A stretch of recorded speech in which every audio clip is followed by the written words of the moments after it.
professional salon industry company called CLICS.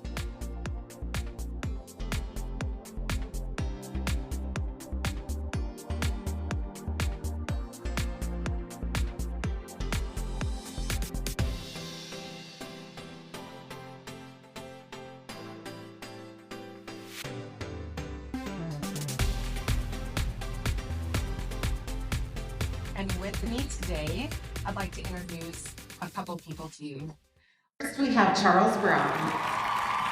So if any of you noticed during the intro, this 30 minutes you're going to spend with 3 beauties and 1 geek. After I read their intros, I'll ask if any of you know who's who up here.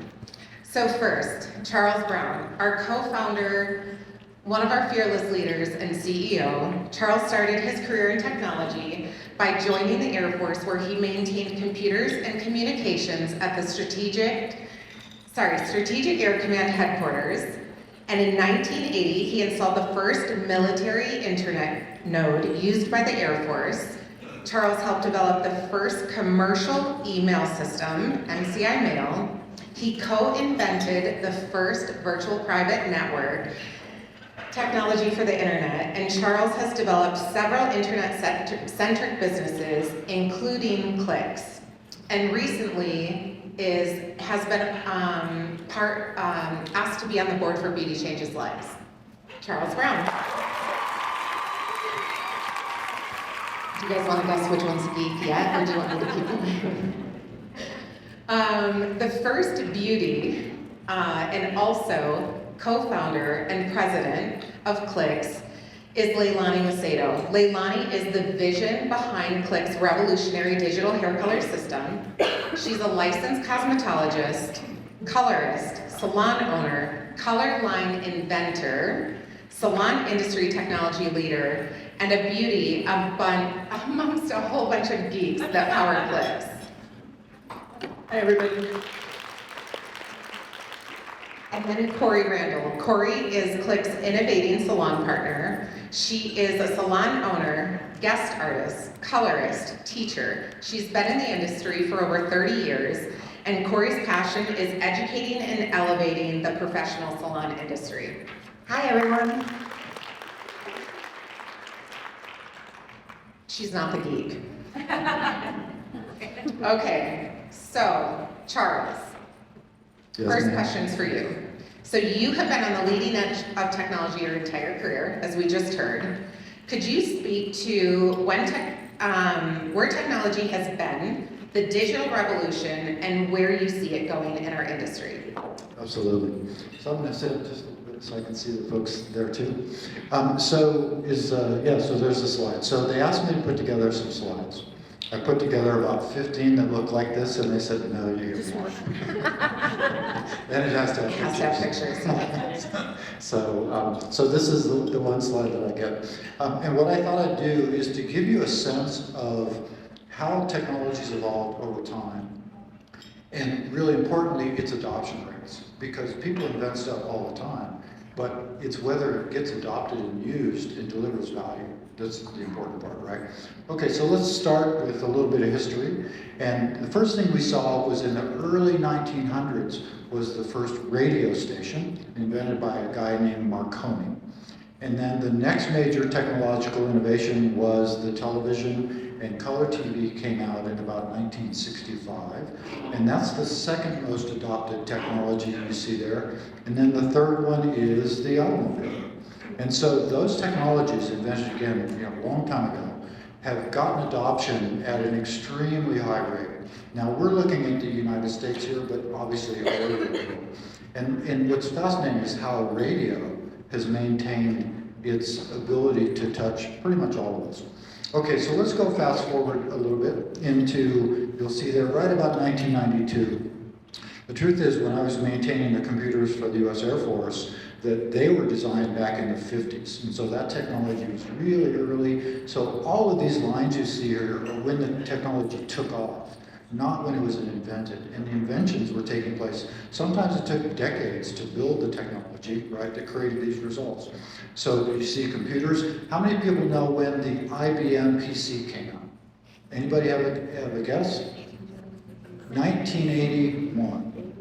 And then the Lisa, now generally thought it was the Macintosh, came out from Apple in 1983, right? So those were just huge innovations. And I got to play with the very first versions of them, which was really cool, when I was inventing the first commercial email service with who's considered the father of the internet, Dr. Vintage Cerf. And so Vint, as I call him, he's a really 40-year friend of mine. And by the way, he sits on CLICS advisory board. So the inventor of the internet is one of our advisors. So Vint and I helped build the internet and the commercial email service, and then virtual private network technology. What is that? That's a mechanism to encrypt the payload, the data, so that it could travel across the internet and still be routed from place to place and carry high-value transactions, financial transactions. And so when we invented the VPN technology, we ended up selling it to 13 of the top 15 banks in the United States. And then we ended up securing all of the Treasury Department payments for non-spook, non-CIA kind of stuff. And so that really, those two applications, email and VPN, really started the adoption taking place. Okay. Then the next one you'll see is the cell phone. And cell phone, again, being invented, back in the 50s, 60s, 70s, technology finally took off. And I'm happy to say that Martin is also on CLICS advisory board. So we have two key technologists that have built two of the technologies that have really revolutionized what we do, and we lean on them heavily as part of our work to develop products for you. And so next, we're going to see the next major innovation, of course, that's social media. Now, if you think of what's really going on here, that's simply an application that's sitting on top of the computers that are connected over the internet and cell phones, right? And so all of these things are integrated together. So when you're looking at these individual lines, don't think of them as individual things. Think of them as connecting to one another. And that's the real power, right? It's like the power of all these people in this room. Okay, next major set of innovations were the smartphone and the tablet. Now, again, what's really going on here? If you look at the cell phone and you look at the smartphone, basically you've taken the computer, the internet, the cell phone, right? And you've pulled them all together into one device, right? Super powerful, all right? And then now let's talk about the future. So we see the past, we see technology being adopted en masse by all of us. And so now let's talk a little bit about ChatGPT, or what in the tech world we call large language models. And there are several of them out there, ChatGPT being one of the most obvious and aware ones.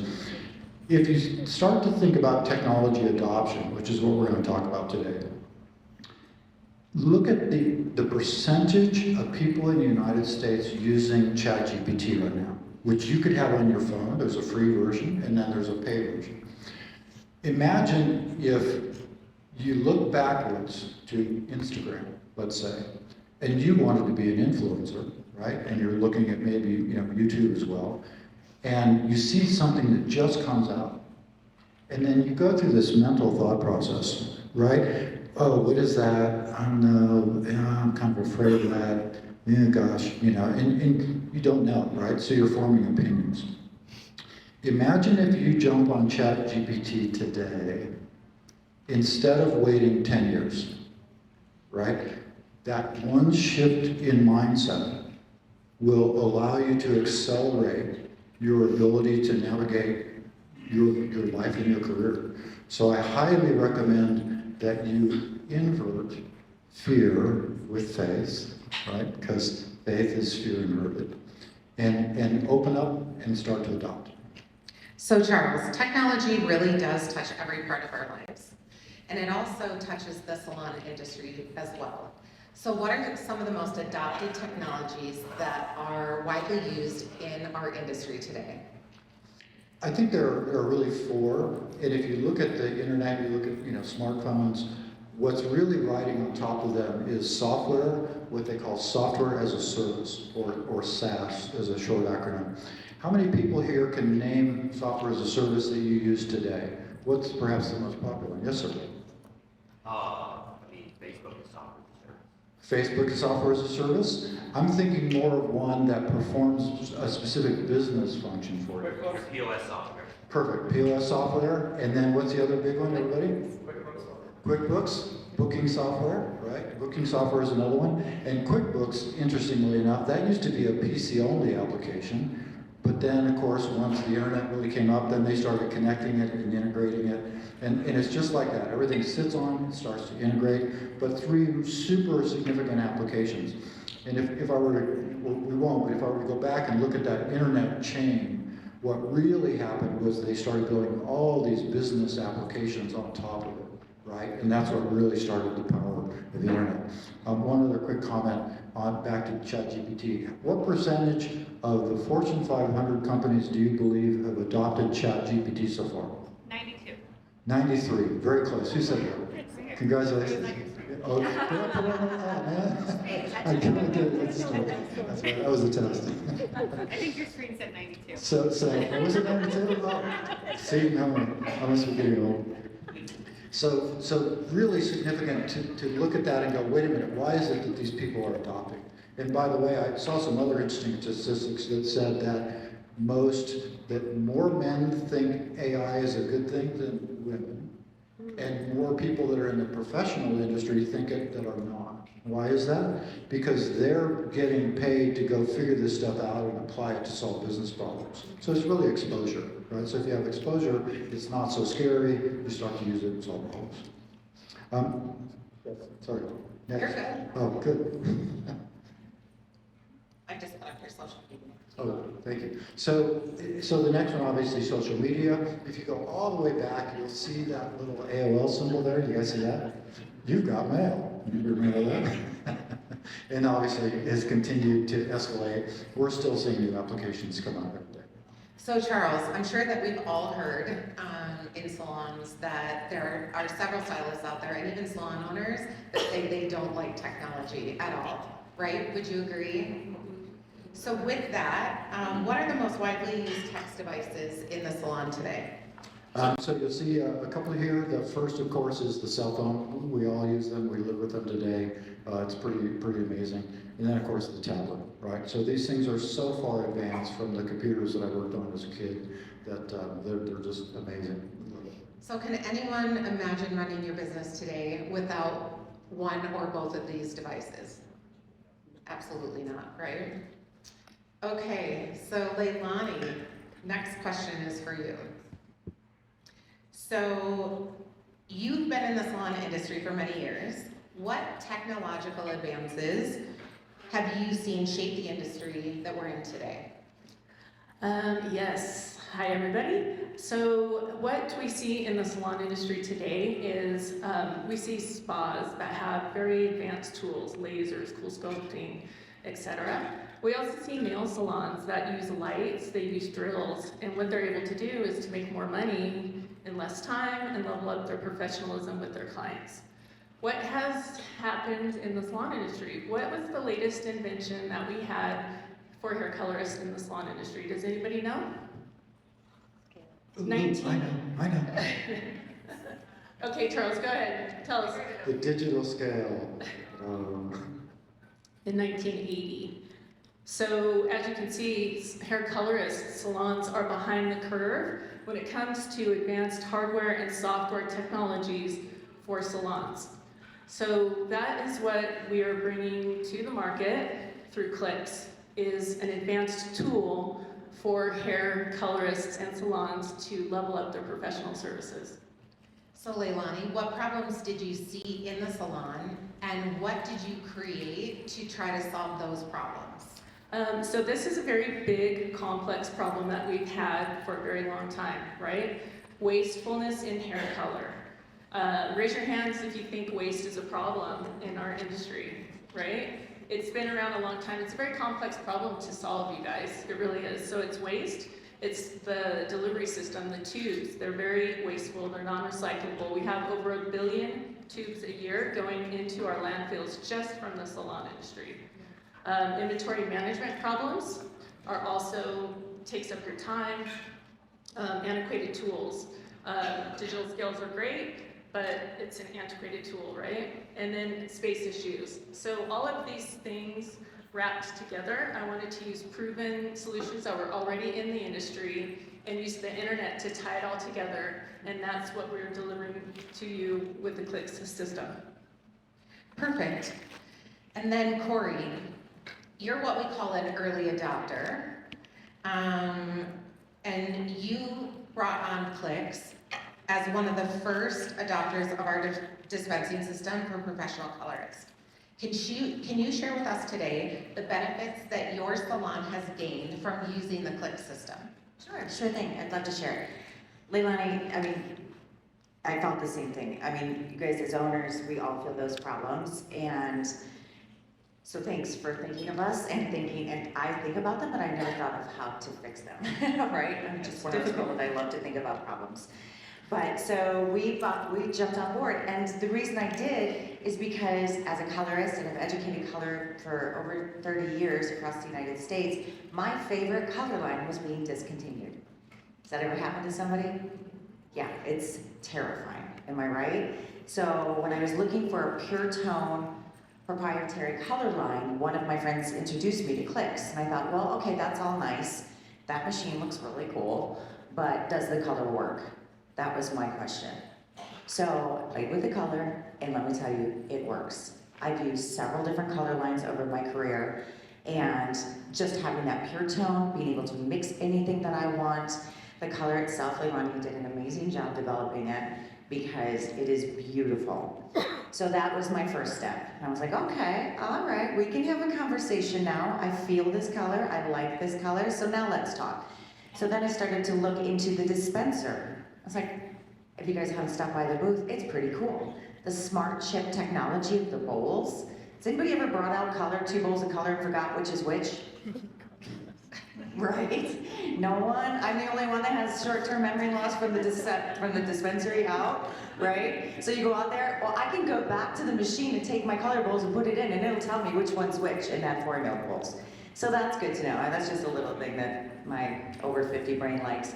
But so the dispenser, and then there's the back office. I spoke about the back office yesterday, how many thousands of dollars that back office is saving us.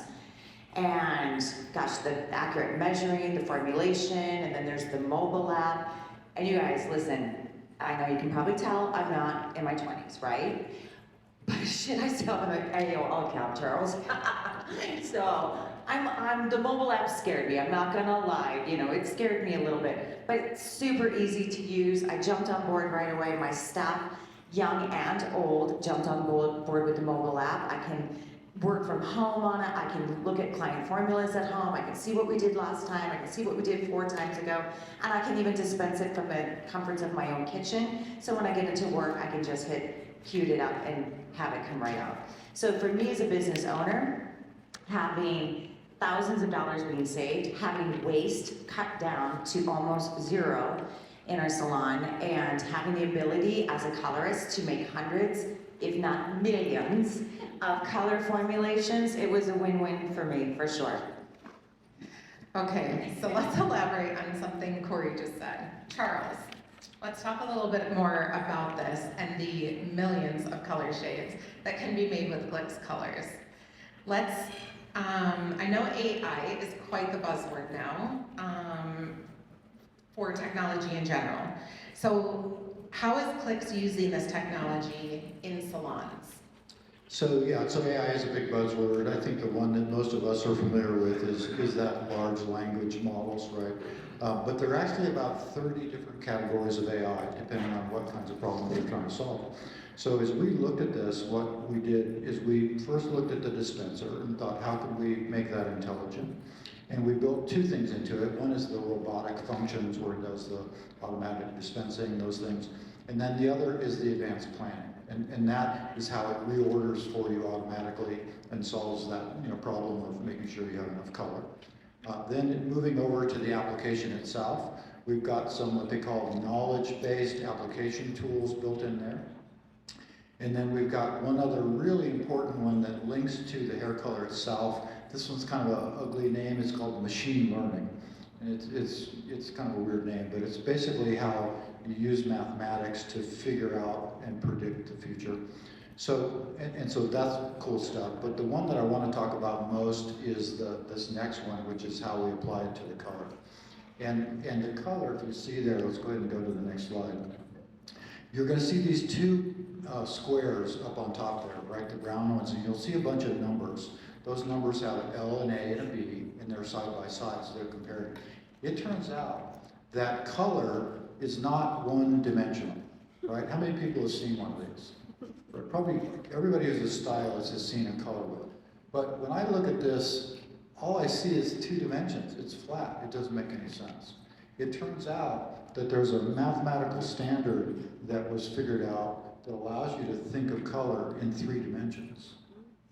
And so if you look at those numbers there, the L is light to dark, the A is green to red, and the B is blue to yellow.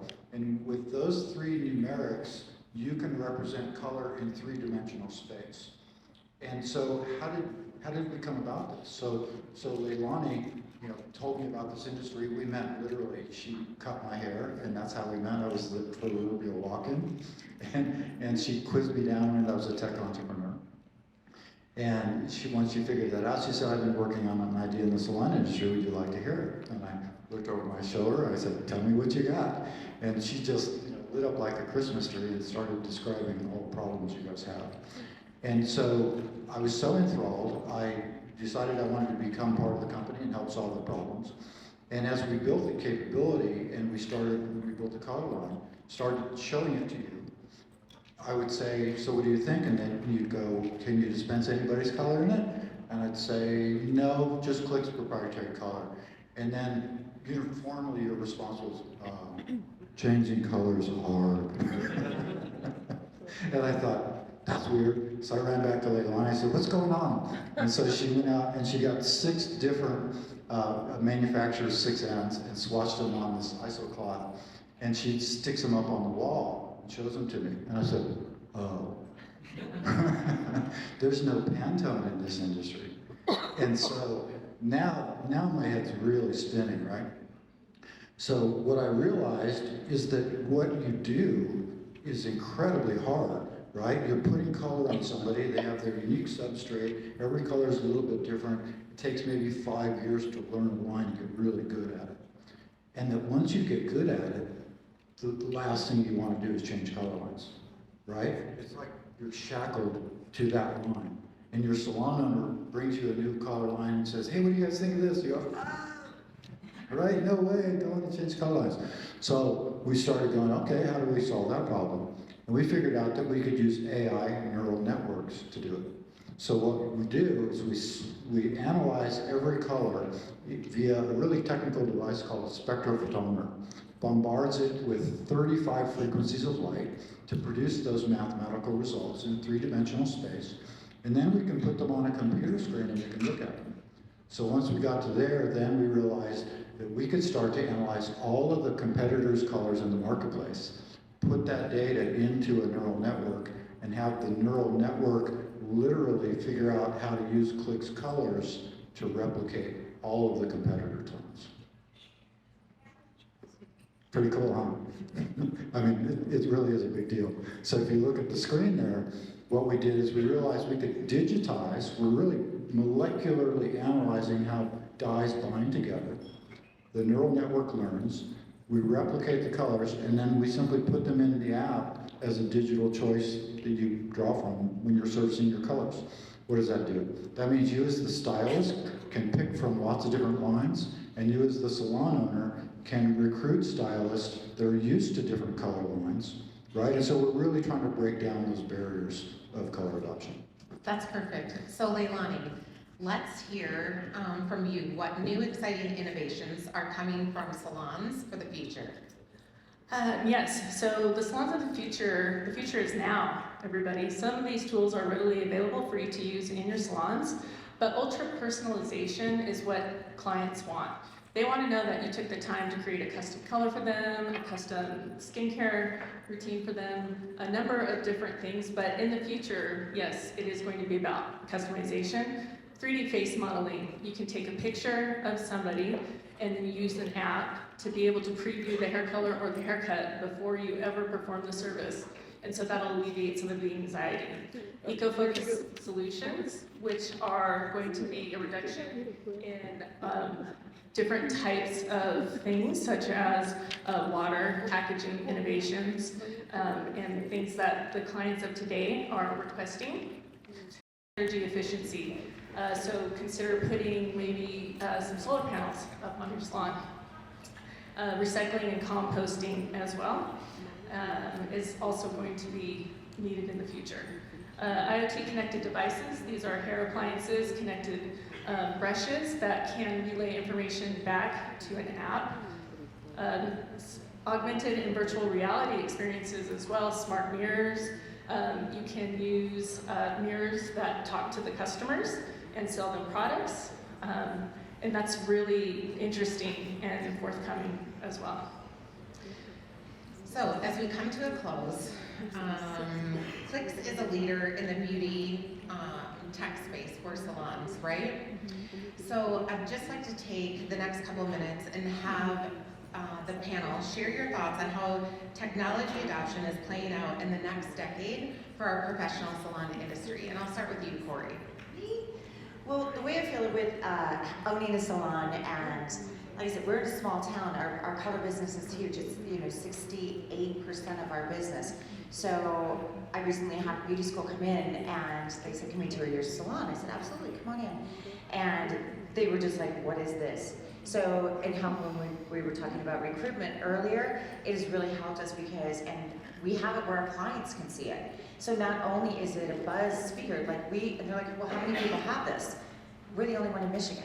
I'm from Michigan. I'm the only one that has this machine yet in Michigan. So it's a buzz talker, Becky. So this technology means that my salon is up to date. We're up on the latest styles, and now we're up on the latest technology. Perfect. Leilani? Yes, I'm going to second that. When it comes to recruiting, if we don't enable the young people coming into our industry with advanced tools and what they're used to using, you guys, we're really going to struggle to recruit people into this industry. We just may have to bring in the bots, because if we can't recruit people in, what are we going to do to be able to take care of our population and their beauty needs? And then finally, Charles. Yeah, and so to that point, that's one of the reasons why I accepted a seat on the board of Beauty Changes Lives, because I think our industry needs some new ways to attract new talent in, and I'm going to be really focused on that, and you'll see some important announcements coming out in the not too distant future. The other thing that I would say is that there's some great technologies emerging out there that are what I call piece parts, right? They'll solve a particular problem. But what you really want to look at is integration, right? When you look at the internet, when you look at all these pieces, the theme behind what I was saying earlier is that it's when things get integrated that they get powerful. And so what CLICS has developed is a platform business where all of these elements integrate together, and that's where you get the power. So the last thing I want to do is I want to try to impress upon you how to think about where you are in this technological state of evolution we're in, and to gauge yourself, and so I'll ask you a couple of questions here, as to where you live on those charts, right? So you're all there somewhere. You're somewhere between an innovator and a laggard, okay? So now let's do a little solace here. If you breathe, if you drink water, and if you eat hamburgers or anything else, you are at least on the chart, right? You may be a laggard, but you're there. If you're considering using electricity, you might be in that laggard category. And if you move forward in time, of course, you may be an early adopter and you're that one who wants to be first.